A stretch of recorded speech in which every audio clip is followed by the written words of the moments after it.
只係46歲咁後生啦，點解會係我呢？咁樣通常係一個老人家嘅病嚟噶嘛。咁跟住咧，我直情諗到咧，哇！使唔使將銀行啲嘢過晒俾我太太啊？跟住會發生啲咩事咧？咁就諗到好差嘅。咁我就確診咗柏金遜症1年。我最初發現個病咧，係因為我洗頭嗰陣時咧，隻左手咧係冇喐到嘅。咁跟住就做咗幾個月檢查之後咧，就發現咗係柏金遜症嘅。咁我咧就開始就翻屋企就上網去搜尋啦。頭幾個 option 咧就已經睇到係有復康會嘅資訊啦。咁復康會嘅社工咧係幫到我好多嘅。咁我好意外咧，復康會嘅社工咧係非常之認識個病啦。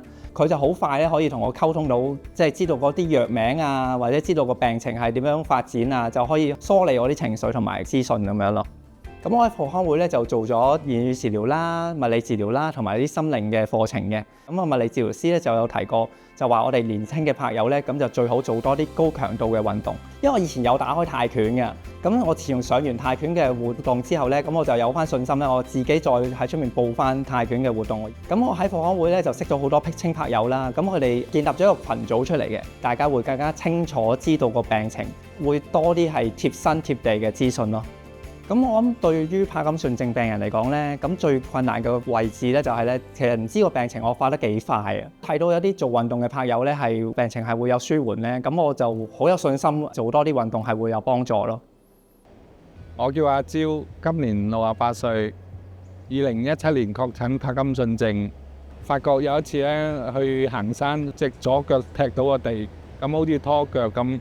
又發現隻左手咧就係做啲細緻嘅嘢做得唔好，咁喺老人科確診我柏金遜症嘅，咁當時話好似判咗死刑咁，因為柏金遜症冇藥醫嘅。知道嘅時候大家都好震驚，我見到佢咧其實都消極嘅，躺平咗6年，直至第7年嘅某一個晚上，好無意地手機度出現咗一啲訊息。講咧就係關於呢個柏金遜嘅支援服務，好幸運地咧，佢睇完個信息咧，佢都願意踏出，佢好害怕柏金遜嗰個鴕鳥政策，所以佢就出咗嚟接受社會上嗰個幫助。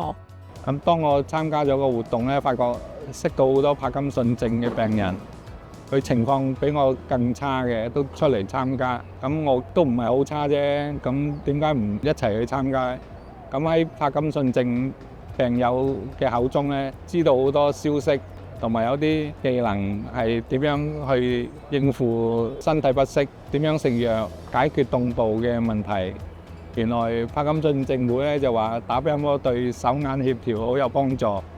我以前喺港大打開校隊嘅，咁估唔到柏金遜症之後咧，我可以繼續打返乒乓波。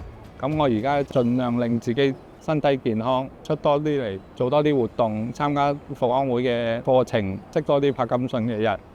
復康會咧就係佢服務咧都好全面嘅，除咗照顧嗰個柏金遜患者，同時亦都有一個方面咧係照顧我哋啲照顧者，就係因為佢哋都知道咧，除咗柏友係艱難之外咧，照顧者同樣咁艱難。如果冇接觸到復康會，佢哋要咁多嘅方方面面嘅幫助，我相信今日嗰個狀況唔能夠維持到今日咁嘅情況。